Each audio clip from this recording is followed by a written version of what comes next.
Hello, whoever you are. You just found a cassette tape hidden in my bedroom. Isn't that strange? A man like William Afton, so simple and plain, hiding a cassette tape. Why would he be hiding anything? I'm sure that if you're from around here, you've heard of the somewhat recent happenings at Freddy Fazbear's Pizza. 5 missing children of Freddy's. That was me. I'll elaborate on that later. And, I wouldn't call myself plain, either. I mean, people may think I'm plain when they first meet me, just a father taking care of himself and his kids, who tragically lost his youngest in '83, and supposedly just got over it, right? Wrong. I'll never get over it. And the fact that he died isn't the only reason. You see, Michael did it. Not a surprise, most people know that, but it wasn't an accident. He keeps saying that it was, but he's a liar. He hates me, and he hated Evan.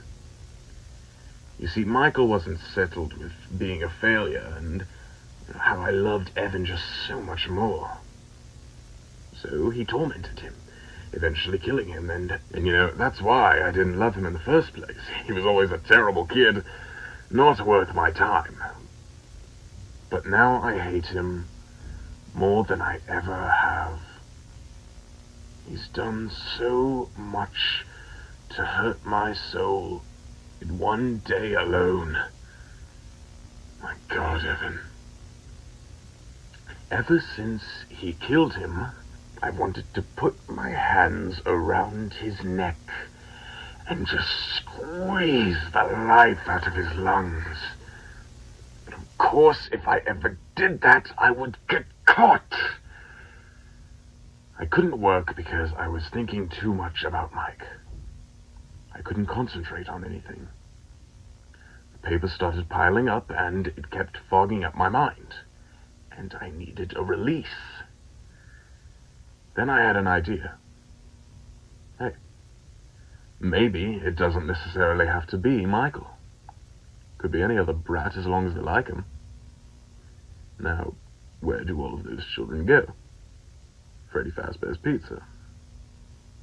And hey, if they're like Michael, they deserve it.